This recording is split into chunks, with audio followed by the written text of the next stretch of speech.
Hi, I'm Charlene Laney, co-founder of Newmaker Financial and certified financial planner.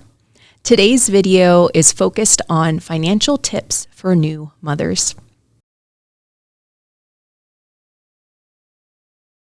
So I want to start off by going over the basics. This video is assuming that you have the basics already in line for yourself, meaning things like an emergency fund, 3 to 6 months worth of your basic expenses socked away in a savings account, not really doing much, potentially earning some interest, but certainly not subject to the ups and downs of the stock market. So do not invest your emergency fund, folks. On top of that, having an emergency fund and having an understanding of 3 to 6 months worth of your basic expenses does require knowing how much you're spending. So having an idea through tracking in a shame-free manner what your expenses are over time, and approaching your financial tracking needs in a systematic way where it's a habit for yourself and you're constantly doing it and you're not thinking about, oh, I need to avoid this because I'm afraid of what my spending looked like. We need you to have gotten to that place first. And if you need assistance with it, we have resources, we can help, we can set you up with someone to talk to if you need financial coaching or a financial therapist. But to start off on our tips for new mothers, time will move fast. I just wanted to put that out there and recognize that now is actually a great time to ensure that both you and your partner, if we're assuming that you have a partner, are aligned on long-term financial goals. So making sure that you're aligned on long-term financial goals, including that of your investment and your retirement goals. Often it is the case that one spouse will take over the management of the investments, the to-dos and maintenance with the investments for the sake of retirement. This is completely fine. There's nothing wrong with that, but I simply need both spouses to be involved, at least on a high level basis, in this conversation at least once a year.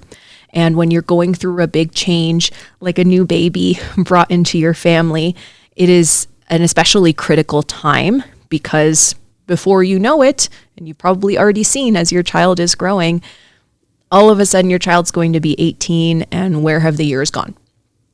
So now is a great time to get together with your partner, talk about your long-term financial goals, potentially with the assistance of a financial advisor that you know, like, and trust.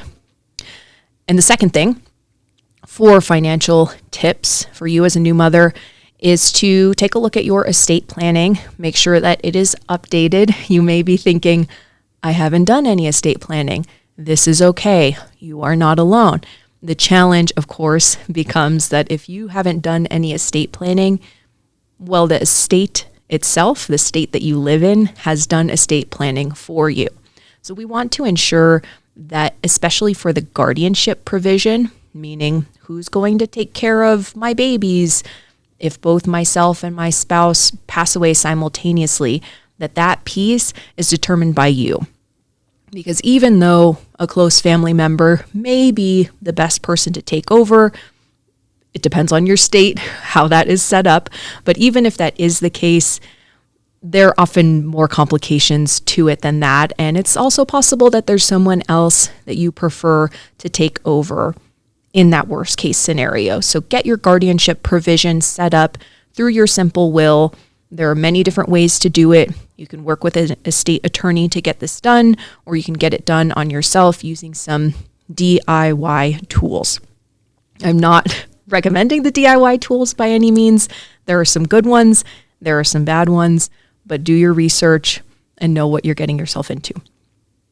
Okay, on to the third financial tip for new mothers. And this one is going to feel a little bit counterintuitive because we as women tend to be socialized to put others' needs before our own. But I need you to think about yourself and put your own financial planning needs first. Here's an example. I've worked with many clients who come to me and really, really want to make sure that they have saved for the entire cost of their child's future education. A 4-year degree at even if it's a state school can be very, very expensive, and at the detriment to your own financial planning.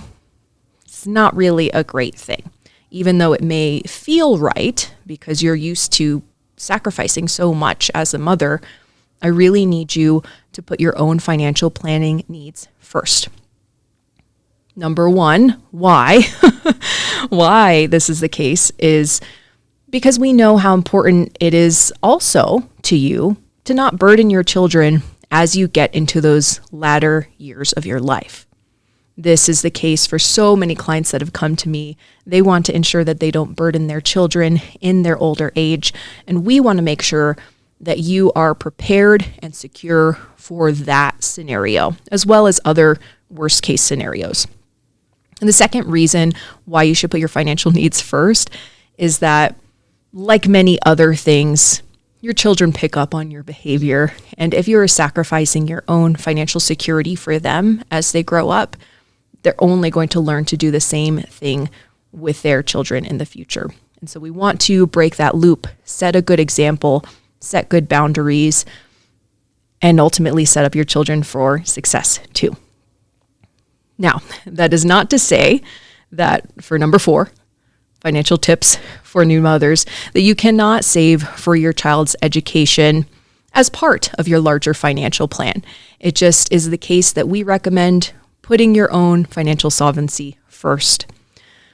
Now, for their education, I'm going to go over briefly a couple of what you'd consider the main options for education savings, plus one bonus option on top of that that's a little bit more advanced or maybe more complex is the word. First option is going to be a custodial account. This is also known as an UTMA or an UGMA account, which stands for Uniform Transfers to Minors Act or the Uniform Gifts to Minors Act. These are accounts where you are giving money to your child in an account that's under their name and under their tax ID. Money that cannot be revoked for any reason. That's what it says under those laws, the UTMA and the UGMA laws.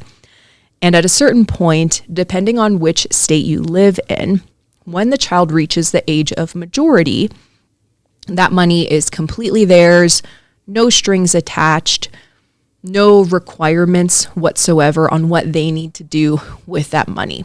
So if your child really likes cars and gets to their age of majority in the state of Colorado, that's age 21, and they decide they want to take all of that savings and buy themselves a brand new speedy car, they are welcome to do that, and that is completely legal. There's nothing that you can do to stop that, at least legally. Can't tell you what to do in your household, but that would be the downside to a custodial account. But the upside, of course, is that there's no requirements on the maximum that you can put into this type of account. And while they are younger, before they reach the age of majority, you can invest in this just like another investment account. So it is a really nice consideration for you, especially for those non-education savings needs. Now, the other option that a lot of folks are familiar with is the 529 account.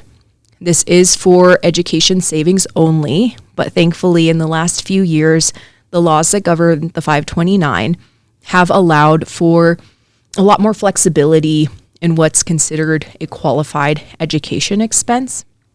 And this can include trade schools, this can include board while your child is living at their college in a dorm. There are lots of things that qualify as qualified expenses, which means that they are more favorably taxed, a lot of the time not taxed at all. But it really just depends on your state and what you're using the money for. The 529s can be great. They tend to be better positioned for folks who have a lot of funds to save into them, but the 529s can still be great. They're a good consideration. Talk to your financial advisor about them. And finally, the third, and what I consider the bonus, more complex option, is if you come to have a conversation with your financial advisor and you say, there are a lot of different things I want to save for my child. I want to save for their wedding. I want to save to help with their first house. I want to help save for their education needs. And I just want to pool up a bunch of money for those things, knowing that they'll have access to the funds for those purposes when they need it. That is sounding a lot like you need to set up a trust. This is not a recommendation for you. Again, you need to talk to an estate attorney about this if this is you. But for the more complex option, that is what we'd be looking at, where you essentially want to have strings attached to the monies that you are saving for your child's future. So consider this.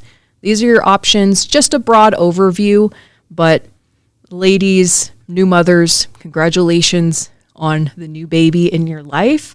Don't forget to give yourself some love, and this includes financial self-care. Hopefully this is helpful. Again, I'm Charlene Laney with Newmaker Financial. We will see you all again in a couple of weeks.